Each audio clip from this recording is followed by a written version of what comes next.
Welcome to Unbound, the podcast with Beth Curry, author, storyteller, and survivor. This is where books meet real life, where Beth reads chapters from her work and breaks free from the traditional audiobook format, diving deeper into the personal experiences, lessons, and liberation behind every page. Nothing is off limits. Let's get unbound. Hello, everybody. Welcome to the final episode of Unbound Season 1. I'm just going to get right into it. This is the final chapter of the book, and it's called Coda. Life is a fleeting dance of moments where love blooms and fades, leaving behind traces of memories that grow fainter with time. Family and pets become the pillars of our existence, offering comfort, loyalty, and warmth, yet we often take them for granted until they're no longer there. As we evolve, we gain wisdom, yet it's the passing of time that teaches us how little we truly appreciated the precious things, the laughter, the quiet mornings, the hugs. Loss is inevitable, but it carries with it the reminder to cherish every precious moment we have, for time, once gone, can never be recaptured. I chose to call this final reflection Coda, a musical term that seems fitting for both Mom's journey and mine. In music, a coda signifies the concluding passage of a piece, often bringing together themes and motifs from throughout the composition into a final, meaningful resolution. Music has threaded through both our lives, Mom singing lullabies at bedtime, her voice rising with the church choir, the songs that still summon recognition when words fail her. For me, those childhood piano lessons, the soundtrack that has carried me through life's hardest moments. We've both organized our memories to music's rhythms, found expression in its melodies when words proved insufficient. As her story moves toward its final measures, this musical metaphor feels right, not an ending that cancels what came before, but a coda that honors the themes, resolves the tensions, and allows the piece to resonate even after the last note fades. Because isn't that what memories become when we can no longer access them directly? Notes that continue vibrating in the hearts of those who carry them forward. I think about all the visits I've spent documenting Mom's memories, all the stories I've preserved, all the fragments I've collected like precious shells along a shore that's gradually being washed away. Each one matters. Each one holds a piece of who she was, who I am, who we were together. While walking this path with Mom, my own life was undergoing seismic shifts. Family dynamics were reshaping themselves around this new reality. Some relationships deepening through shared grief, others straining under its weight. I watched my marriage undergo its own evolution as my husband witnessed my struggle, sometimes knowing how to help, sometimes simply holding space for a pain he couldn't fix. My relationship with Jen transformed too as we navigated our different grief styles, our different approaches to Mom's care, our shared history viewed through increasingly different lenses. Perhaps most profound was my relationship with myself. I learned, painfully and gradually, that I could establish boundaries without abandoning Mom. That taking occasional breaks from the emotional marathon of shared caregiving wasn't selfish, but necessary. That the guilt that accompanied every moment away from her was a poor companion that offered no wisdom, no healing, no path forward.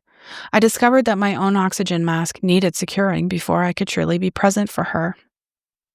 These weren't easy lessons. The first vacation I spent away, I checked my phone obsessively, convinced some catastrophe would occur in my absence. When nothing happened, when Mom continued her journey exactly as before, I faced the humbling realization that while my presence mattered deeply, the universe didn't hinge on my constant vigilance. This freedom came with its own grief, the recognition that Mom's path would unfold with or without my witnessing every moment. I often think about that summer day with Dad leaning against the car in their driveway. "I don't know what I'd do without her," he said, vulnerability cracking his usually stoic facade. The cruel irony of those words haunts me now. He was preparing himself to lose her, to watch her continue to decline, to face life without his Kathy. Instead, he was the one to leave first. Through his own illness, far worse than he ever let on, Dad remained her steadfast caregiver. While fighting his own battle with cancer, he cared for her changing needs, navigated her confusion, and maintained their life together. He did this largely alone. Jennifer and I can admit now, slacked hugely in those early days. We were wrapped in our own lives, our own concerns, not yet understanding what he was shouldering, not yet recognizing the signs of his own decline masked by his focus on hers. I hope he would be proud of the decisions I've made since his passing, of how I've stepped up for Mom while still maintaining stability for my own family, of the boundaries I've learned to set, the help I've learned to accept, the grace I've tried to extend to everyone involved, including myself. Making choices without his guidance has been another loss. His practical wisdom, his steady presence, his way of cutting through complications to find the clear path forward. But I've tried to channel what I think he would do, what he would say, how he would show up. In her clearest moments, Mom still finds ways to teach me. Even now, as words fail her and thoughts fragment, her essence remains, the way she reaches for my hand without looking, knowing it will be there, the reflexive I love you that comes even on days when my name escapes her, the gentle way she still tries to brush my hair from my face, a mother's gesture that transcends memory itself. I'm grateful for time with my mom. It's one of the hardest things I've gone through in life dealing with this, but I know she would have done it for me. She always did, and now it's her turn, no matter how much it destroys me. God brought you to it, He will bring you through it. That's what she told me when I lost my first son. I thought she didn't know everything, but she must have. She was my friend, my secret keeper, my comfort, my light, my mom. And now she's still all those things, just in a different form. Her love remains intact even as memories fade. Her comfort comes through, not through words of wisdom, but through the simple presence we share. Her light shines differently now, sometimes dimmer, sometimes flickering, but never completely gone. I lost my father suddenly, and I'm losing my mother in this prolonged torture that nobody should ever have to endure. I honestly don't know which is worse, the lightning strike of unexpected loss or this gradual, relentless fading. Both leave you breathless. Both change you forever. I'm mad. I'm madder than hell that her beautiful life has to end this way. That the woman who remembered everyone's birthday, who wrote spontaneous poetry, who counseled countless people through their darkest moments, now struggles to recall her own daughter's names and feels endlessly lonely and abandoned. The unfairness of it burns like fire. But even in this anger, even in this pain, I find myself returning to something Mom has shown me throughout her decline. That love doesn't require perfect memory. That connection rises above cognition. That even as the mind falters, the heart remembers its own language. Perhaps that's the final lesson she's teaching me. That we are more than our memories, more than our words, more than the stories we tell about ourselves. We are the love we've given, the lives we've touched, the light we've shared, and those things don't disappear, even when memories do. I've seen Mom from both sides now, in her fullness and in her fading, and somehow, in that space between who she was and who she is, I found a deeper understanding of what it means to love someone completely, without conditions, without expectations, without guarantees. As I witness Mom's journey from this woman who raised me to who she is now, I find myself thinking of that poignant Joni Mitchell melody about perspective and understanding. Like the song suggests, I've seen life from different sides now, gaining and losing along the way. Through Mom's changing condition, I've come to realize how our perceptions shift as we experience both sides of love, memory, and existence. The illusions we once held dear transform into deeper truths, even when full understanding remains just beyond our grasp. That's the gift she's given me. That's the story worth telling.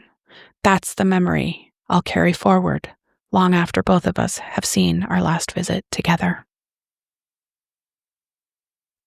Acknowlegements. Musical inspiration. The conclusion of this work references themes from both sides now by Joni Mitchell. This meaningful song has been a shared touchstone between my mother and me throughout our lives together. Its profound exploration of perspective, understanding, and life's evolving truths resonated deeply as I reflected on our journey through her illness and my own growth as her caregiver. Mitchell's timeless meditation on seeing life from both sides now provided a framework for understanding how loss and love can coexist, how our perceptions shift through experience, and how something can be both lost and gained in living each day. I'm grateful for the inspiration the song provided during the writing of this memoir, offering both comfort and clarity as I sought to honor my mother's story and our enduring bond. For my daddy, Dad, thank you for emailing me so much. I have so much information about the earlier parts of this journey with Mom. I'm sorry I wasn't there as much as I should have been when you probably needed it most. I hope I'm making you proud, though. If anything, I'm doing my best, and that's all you ever wanted from me. Never perfection. I miss you. Keepers of memory. I'm deeply grateful to the many people who helped preserve my mother's story and enrich this memoir with their own memories and experiences. To Brian, Crew, Jen, Sandy, Sally, Nate, and Doreen, thank you for sharing your stories, contributing your memories, and spending precious time visiting with Mom and our family. Your recollections and presence brought depth and richness to this narrative that I could never have captured alone. This memoir exists not just as my story, but as a reflection of the love and connection that surrounded my mother throughout her life. To my literary family, my heartfelt appreciation goes out to my incredible street team, whose dedication and support made this possible. Bettina, Barb, Kelly, Sandy, Sally, Stuart, Robin, Jennifer, Kim, Elsie, and Sophia. Thank you. So, this is where we've arrived. After all those Monday visits, sometimes Thursdays, sometimes weekends, got some information, months of documenting, I've come to see that this story isn't just about my mom's decline, it's about my own transformation in the process. While walking this path with her, my life kept shifting beneath me. My marriage evolved. Brian learned how to simply be with me throughout pain he couldn't fix, not unlike when I first met him. And you're going to learn about that, actually. Season 3. My relationship with Jen, my sister, deepened and tested us in equal measure. We each grieve and cope in different ways. But the biggest change, wasn't internal. I learned that showing up doesn't always mean being physically present, that rest isn't neglect at all. That guilt helps no one.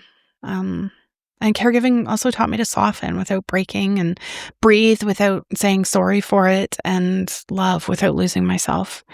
Thinking about my dad leaning against the car, he was preparing to lose her, not knowing he'd be the first to go. Even as he fought cancer, he was unwavering in his care for my mother. He was steady, and he was private, and he was protective. And after he passed, I understood the weight, that he carried for so long, and how much I took his quiet strength for granted, for sure. I do honestly hope he'd be proud of, how I tried to carry that forward, staying present, asking for help, and forgiving myself when I just can't do it all. Even now in the quietest moments, Mom still finds ways to reach me. That instinctive squeeze of my hand, the I love yous, the way she tries to brush my hair out of my face, the hugs at the end of our visits, that's her language, love expressed without memory, right? And I've realized something I never understood before. Not that memory is not the only way we stay connected. Love stays. Her presence still fills the room. Her warmth still anchors me. She's my mom. She's my mom. She's just kind of in a different form. Like I said, I lost my dad suddenly, and I'm losing my mother slowly, and each in ways that have carved me wide open. And like, one grief was fast and sudden, and it was like being hit by lightning, and the other one burns like a slow fire. And both have changed who I am, and both suck ass, like so bad. And even in the anger and exhaustion that I have, like I found that, the proof that I needed, that love stays. Love always stays. This journey gave me perspective and grace and a deeper understanding, that we are more than our own memories, we're the love that we leave behind. Yeah, I don't know, Mom's final lesson for me, that we're more than our stories, and more than our words, and more than, these memories that do eventually fade. We are the love we give, and the lives that we touch, and the light that we share. Those do not disappear at all. Yeah. I've seen Mom from both sides, just like the song says, she's given me gifts, and so has this experience writing this book. To anybody walking a similar path, I see you. You're not alone. To my dad, thank you for leaving a trail of words to guide me. I hope I'm making you proud. I'll just keep on saying it, And to my mom, Thank you for teaching me what love looks like when everything else disappears. You're still my comfort, my light, my home, just in a different way. Thank you so much for listening to Unbound Season 1. Thank you for walking this journey with me, for listening, for witnessing, for holding space for love in all its messy and beautiful forms. Support and contact info in the show notes, and our Facebook group will stay active for continued connection and discussion. Coming soon, and it might actually be sooner than later. I'm not 100% sure though. Unbound Season 2, The Weight of Truth. There is progress on the other side of comfortable. I was nearly 400 pounds, trapped by decades of diet culture, lies, and toxic messaging. I was slowly dying until I hit my real rock bottom. This isn't another diet story promising quick fixes or miracle solutions. It's the truth about why you keep failing at weight loss and why you'll never succeed until you fix what's happening in your head first. I lost over 200 pounds and ran a marathon. Not because I found the perfect diet plan, but because I finally learned to think differently. Whether you're considering surgery, using medications like Ozempic, or pursuing lifestyle change naturally, the mental work is the same, and it's the only work that truly matters. This next season exposes the comfortable lies that keep us trapped, including how the body positivity movement can quietly become another form of self-sabotage. You'll learn practical tools for managing food addiction, breaking the binge-restrict cycle, and rebuilding your relationship with your body from the inside out. I'll be sharing my story and my secrets so that you too might be able to find some success. Thank you for listening to Unbound and all these beautiful things. Thanks for listening to Unbound with Beth Curry. Join the conversation in the Facebook group or visit author.bethcurry.com. Want to support the show? Head to ko-fi.com/unbound podcast. Until next time, stay unbound.